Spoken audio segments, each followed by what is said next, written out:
दृष्टिबाधित स्कूल छात्र छात्री मानकर कार्यक्रम सक्षम आज स्थानीय गांधी स्मृति भवन परिसर में आरंभ होइछि। आज पूर्वाह्न देश विकास संगठन आनुकूल्य आयोजित कार्यक्रम को बालेश्वर पौरपालिकार अध्यक्ष सविता साहू उद्घाटन करथिले। देश विकास संगठन सभापति कृष्ण गोपाल पंडा पौरोहित आयोजित दुईदिनिया कार्यक्रम में बालेश्वर भद्रक केन्द्र समवाय बैंक सभापति गणेश प्रसाद महापात्र मुख्य वक्ता और उपखंड सामाजिक सुरक्षा अधिकारिणी पुष्पलता दीक्षित सम्मानित अतिथि भाव जोग देते।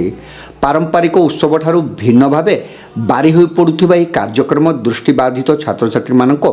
अंतर्निहित कला और ज्ञान को परिप्रकाश करिबार एक नियारा पदक्षेप बोली वक्ता माने कहिथिले। एही कमलमती छात्र छात्री मानक समाजर मुख्य स्रोत में सामिल करने को सक्षम परिवार दीर्घ वर्ष धरी प्रयास को अतिथि माने भूयसी प्रशंसा करिसेंति।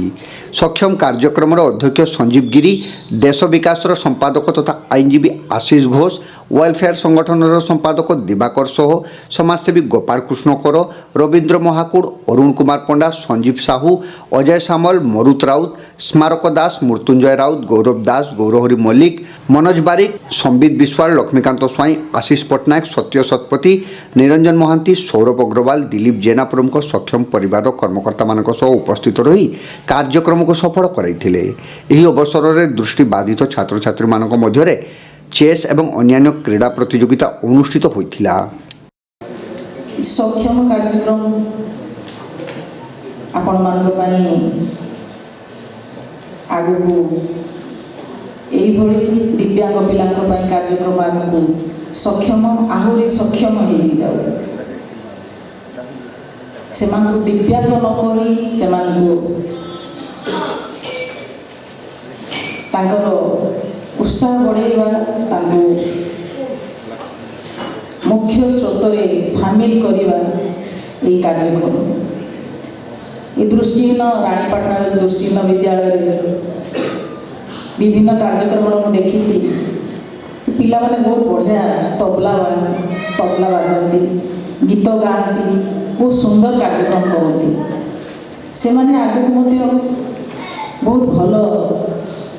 ताकर जो कलार विकास ये गोटे बहुत भल प्लाटफर्म। एठारे जो पिला माने अछंती से पिला माने सब गुण संपन्न केवल ताकर गोटे दृष्टिबाधित ना सब गुण संपन्न से माने फुटबॉल खेलठू क्रिकेट खेलठू जिते प्रकार खेल अच्छी नेशनल इंटरनेशनल स्तर में से नाम कर जो मैंने प्रयास कर मो तरफ आंतरिक शुभेच्छा और धन्यवाद।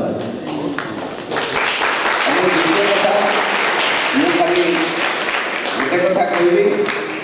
ये सविता साहू महोदय अच्छा अनुरोध बालेश्वर रेलवे स्टेशन रे गोटे दृष्टिबाधित काउंटर बा हैंडिकेप रिजर्वेशन बा टिकेट काउंटर ना जो मैंने दृष्टिबाधित लोक मैंने जाऊँगी से बहुत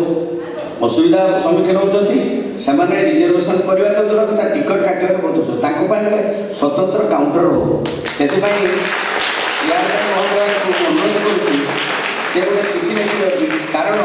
सी हूँ सिटी फादर ए सहरांचल पौरांचल सी होती मालिक